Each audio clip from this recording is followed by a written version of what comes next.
Oh, good. I was looking for another project. Yeah, that's probably not good.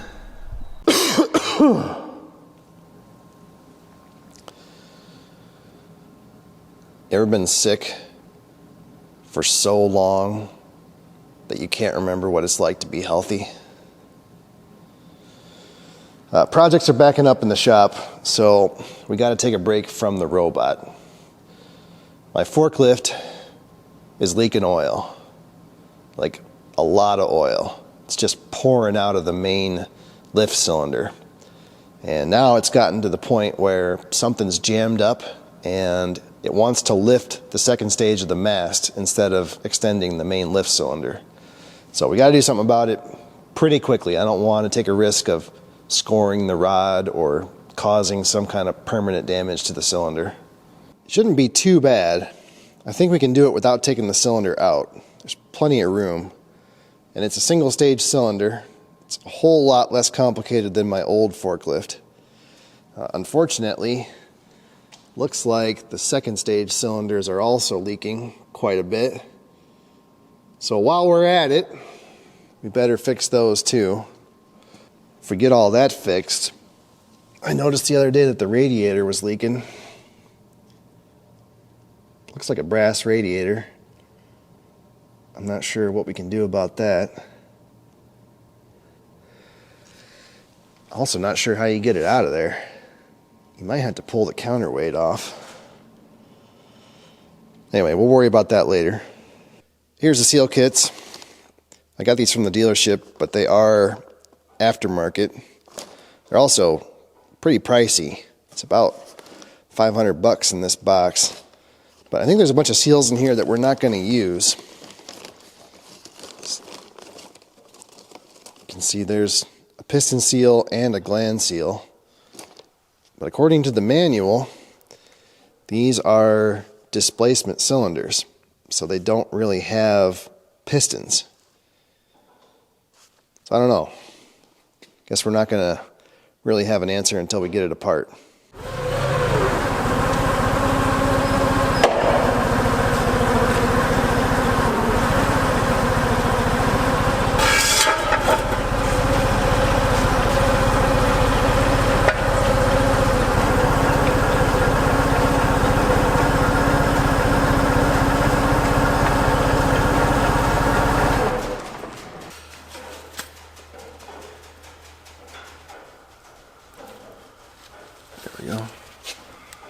What are the chances that thing's going to come off there?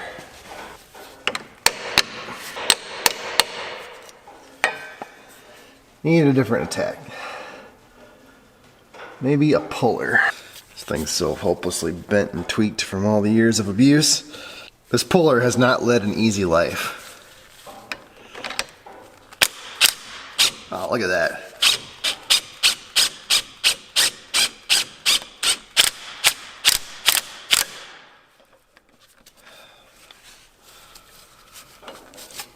Man, I really was expecting that to be a lot harder.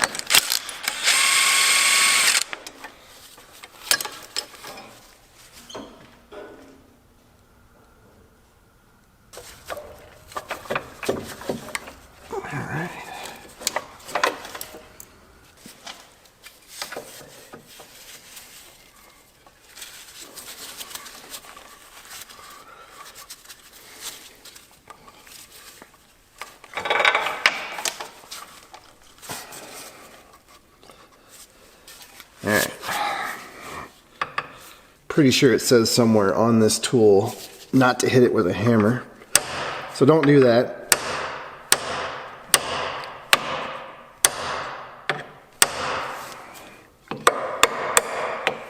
I think we're going to need the air hammer.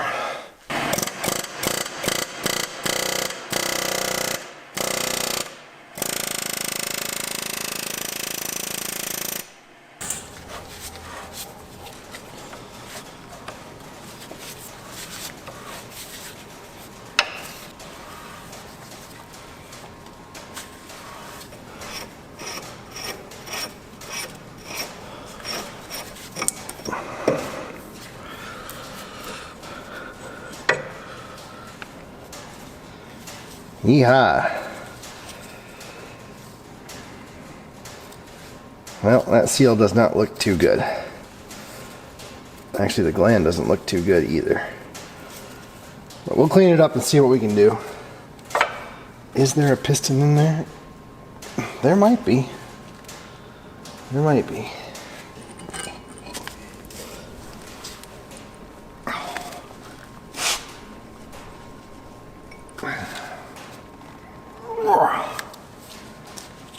Alright. Guess we need a new tactic for that.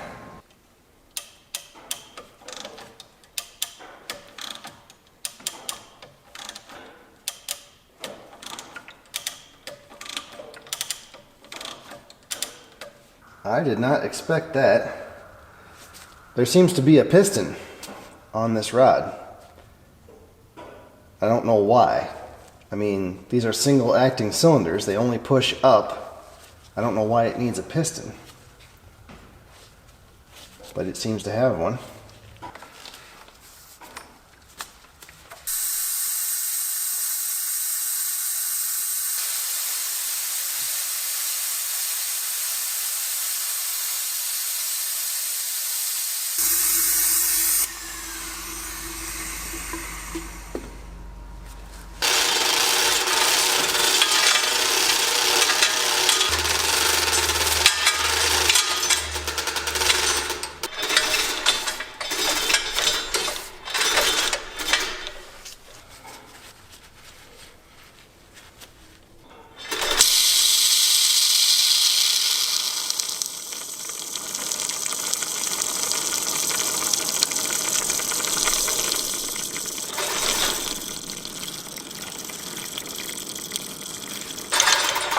Sure enough, that is a piston seal.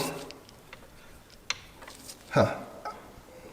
I guess there's some kind of a check valve on the bottom of the piston.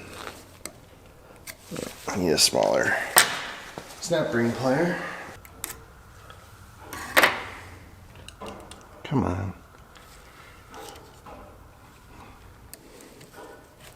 There we go.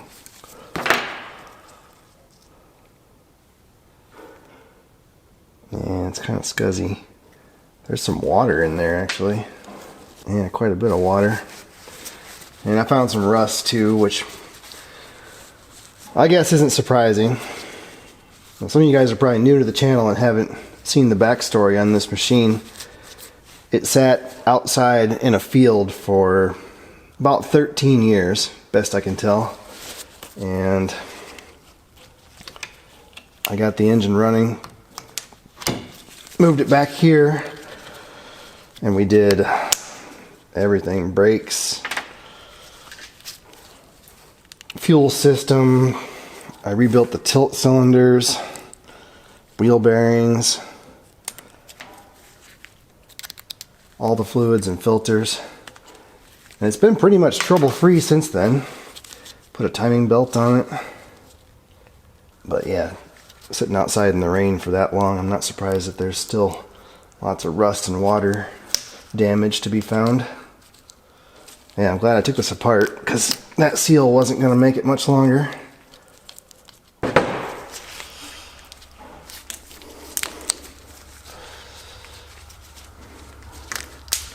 So that's a standard polypack seal, V side down, and a backup ring on either side. So the good news is our seal kit looks like it's correct. It even has a new O-ring and snap ring for this little check valve. I still don't know exactly how this cylinder is supposed to work, but I guess it doesn't matter. It does work. We just need to reseal it and put it back together. The gland seal is really in bad shape.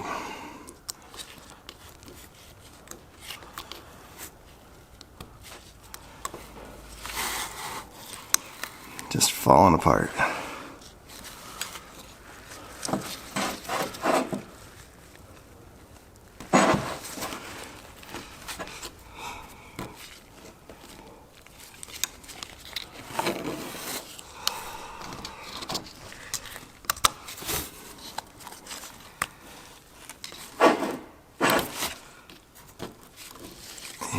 wiper.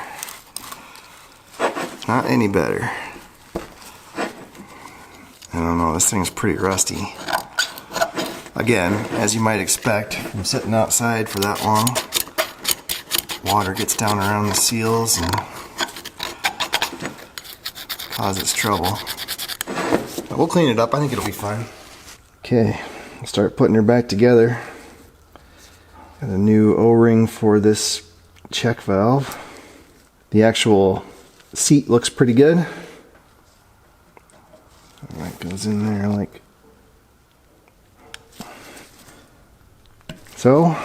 Okay. Then we have a new washer, like so. And a new snap ring.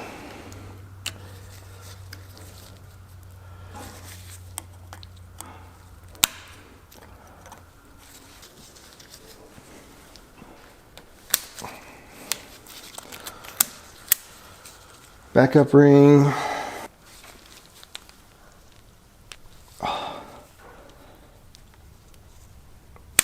we go. If you soak these in hot water or hot oil, it can make them a lot easier to install. Good news is that even though it seems like you're about to tear it or destroy it, these things are so tough. Almost impossible to hurt them installing them. Especially if you have one of these flat picks. There it is.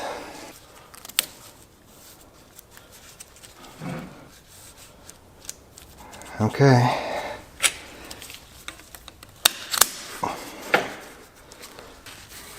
We'll install this lip seal with the lip towards the pressure.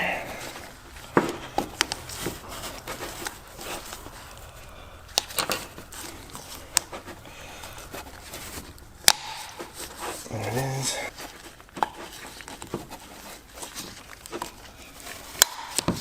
Like so.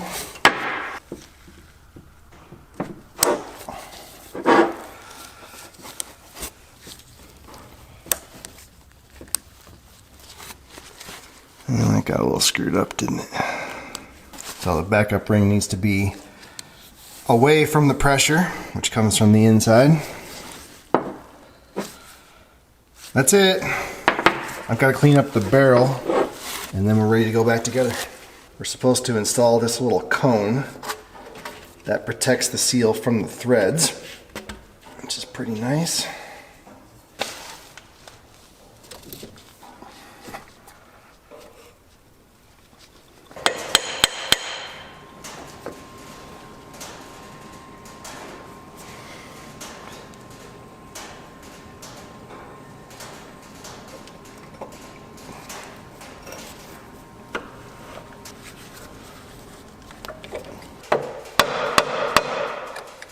That's it.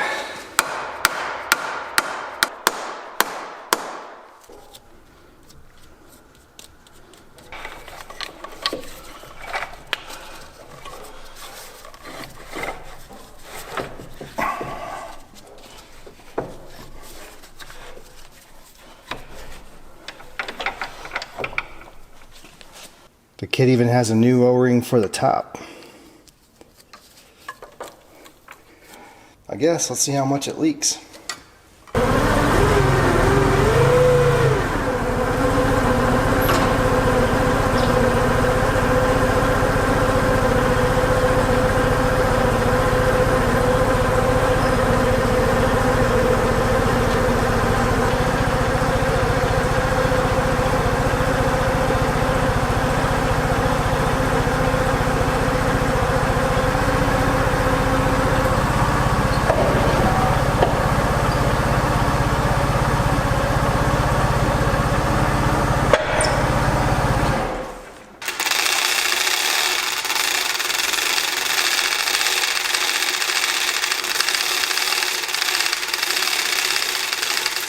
Well, the weirdness continues. with these main lift cylinders. So they also have, come on.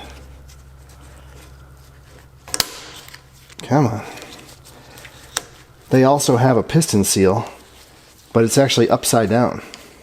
At least what I would consider to be upside down. The cup points towards the top. You know it's getting serious when the green paper comes out. This is a weird setup, and I've never seen anything quite like it. The cylinders are all single acting, which means we pump fluid into the bottom, and that makes the rod go up. Then we let that fluid back out the same passage at the bottom, and gravity makes the rod go back down. And there's two ways that's normally accomplished. The first is a displacement cylinder. So these don't have pistons. They just have kind of a collar on the bottom of the rod that keeps it from shooting out the top. And then sometimes they have a wear band or something that rides on the inside just to keep things from getting cattywampus. But there are no seals here. The only seals are up here in the gland. And they work on displacement. So you pump fluid in, that fluid's got to go somewhere. The only place it can go is to displace the rod, push it out, and create more volume for more fluid. It doesn't seem intuitively like this would work, but trust me, these do work. The other way is to use essentially a regular double-acting cylinder, but we only use the bottom side. And if any fluid ever leaks from the bottom side of the piston across the seal to the top side, which some inevitably will, we put in a hose here that drains all the way back to the tank. So that fluid can never build up pressure on the top side. It just harmlessly drains back to the tank. And there's advantages and disadvantages to both. So the big advantage to the displacement cylinder is that they're cheap and easy because you only need one set of seals. You don't need a nice smooth finish on the inside of the barrel here. I guess the disadvantage is that you get less force. Now on this style cylinder, the disadvantage is that they're a lot more complicated and expensive, but the advantage is you get a whole lot more force, and that has to do with the diameter. So the force of the cylinder is dependent on the diameter that the fluid acts on. Remember, PSI, so that's pounds per square inch. Square inch is an area. In a displacement cylinder, the area is just the diameter of the rod. In this cylinder, at least on the bottom side, it's the whole diameter of the piston. And because the formula for area of a circle is pi r squared, it's a nonlinear relationship. So if we double the diameter, we actually quadruple the force. And you can do the math if you don't trust me. What they have done is actually used this style, but they've made it even more complicated and more expensive. So instead of having a hose here that harmlessly returns the oil to the tank, they put in a check valve. And if fluid from the bottom side of the piston leaks past the seal, which it inevitably will leak some, that fluid has to be compressed on the top side of the piston so that the pressure is higher than the pressure down here, and it can go past the check valve and return to the bottom side of the piston. Now it can do that because of the difference in area. So the top side, you have to remove the diameter of the rod from the diameter of the piston to figure out the force. So it can never build more pressure on the top than the bottom. So I guess fundamentally this is a sound design. I just don't understand why they would do it this way. It seems very complicated. Now the main lift cylinders, they don't seem to even have a check valve. They appear to me to just use an orifice. So I'm wondering if maybe the reason they do this is to try to cushion the piston at the end of its travel. So if there's a little bit of fluid in here that kind of compresses on the bottom of the gland, maybe that sort of cushions and keeps you from having just metal on metal contact at the end of the stroke. It helps it be a little more smooth. I don't know what the theory is. And then the plumbing is kind of interesting too. It's actually pretty clever. So they send the fluid into the bottom of these main lift cylinders. That's the long skinny ones. And the fluid can travel all the way up through the rods, which are gun drilled all the way through. And they come out the rods into a T and go all the way back down to the bottom of the free lift cylinder. That's the big one in the middle that we started with. And because this thing has a larger piston, it basically has less resistance, and it's going to extend fully before these cylinders move at all. And by running the fluid through the rods, they basically can avoid having to have this big like loop of hose hanging off the side, because the fluid passage essentially extends along with the cylinders. So that's pretty clever. Anyway, yeah, I don't know why they did it this way, but it seems to work, so I guess we'll go with it. And actually in the instructions that came with the seal kit, you can see that check valve system. So yeah, I don't know if it's a common design on forklifts or what. You can see also the different seal arrangements, and it appears that our seal being upside down in the main lift cylinders is how it's done from the factory. So again, I don't know if that's to cushion at the top of the lift or what the deal is. Pretty interesting. There's no way I'm going to get this off here without snapping my finger.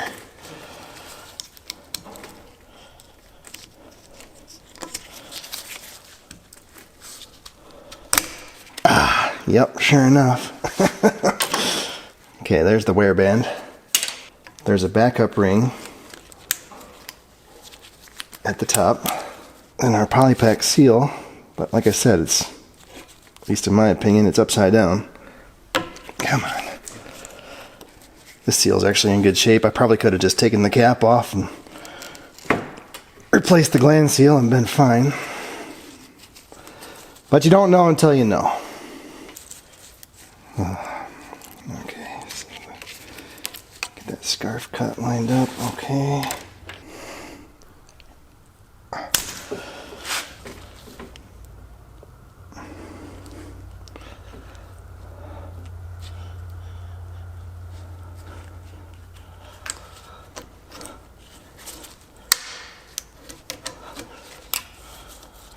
Don't worry if it feels like it's stretched out.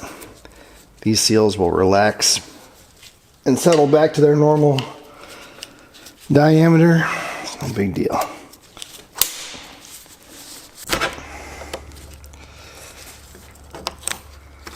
There's the wiper.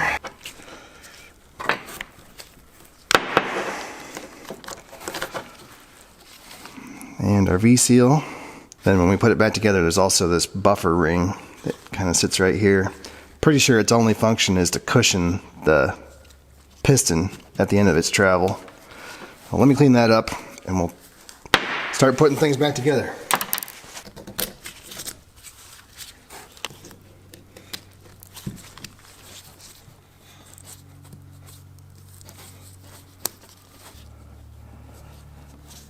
I guess. Better too tight than too loose.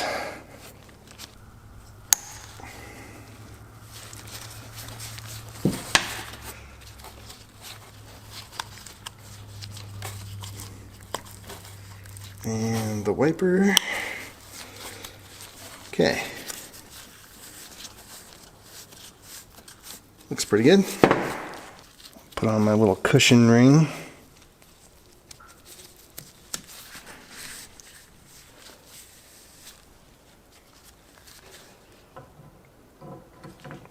And the gland. So. And then it needs these two washers.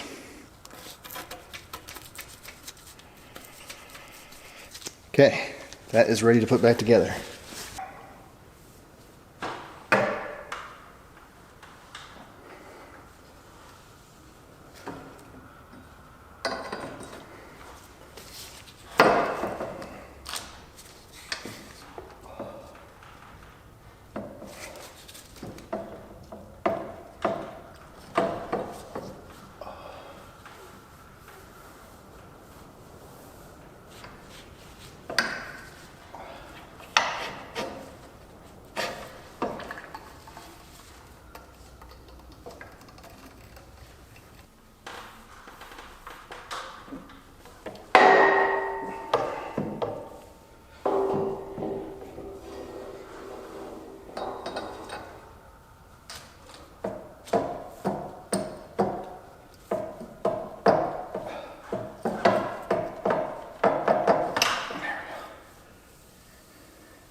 We're over the hump.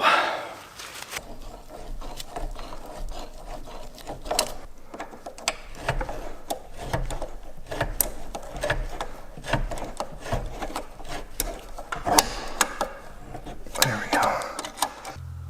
New O-rings on the flare fittings.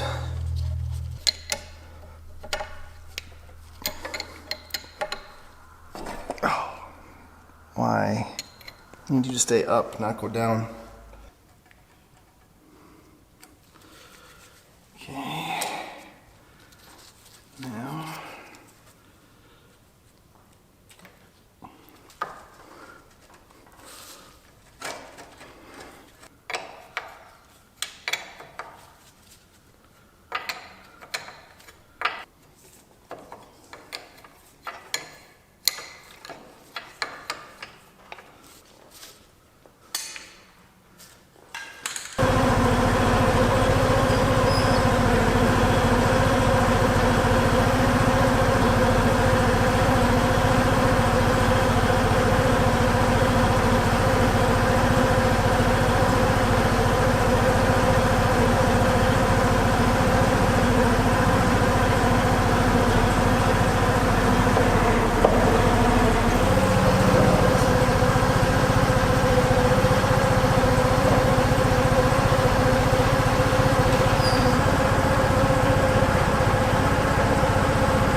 Man, something is blowing in. All right. There's hydraulic fluid pretty much everywhere because I made a god-awful mess taking this thing apart. But the good news is there's not hydraulic fluid coming out of the seals. So I think we got it. Yeah, I'm gonna let it kind of drip dry and then maybe go out and pressure wash it. And then next time, we're going to investigate the radiator. It's actually not leaking currently, but it has leaked quite a bit in the past, so we're going to have to fix that. I don't know. I think we can sneak it out without taking off the counterweight, but even if we have to do that, it's not that big of a deal. That's it. I'm out of time for this week. I will try to put a link in the description or somewhere to a playlist on the original video series on this machine. I think it's been about 4 years since I first got it running, and at that time I think I only had about 20,000 subscribers. So things have changed a lot, and there's a good chance you haven't seen those videos. So thanks for watching. Hopefully I'll see you next time. This weather is crazy. It's 4 o'clock in the afternoon at the end of February, and the temperature's in the mid-70s. It's like 24 degrees Celsius. Birds are chirping, the sun's mostly out. I got the doors open on the shop. It's so warm and dry here that they issued a fire hazard warning. But if you look behind me, something is moving in. And if you can believe the forecast, somehow in the next 8 hours, the temperature is supposed to drop 55 degrees down to 20 degrees Fahrenheit. That's like -6 degrees Celsius. We're supposed to get rain and snow and possibly hail and all kinds of nasty stuff. Then it stays cold for another 24 hours. And then 24 hours after that, it's supposed to be just like this again. Yeah, crazy. I can't remember another winter like this.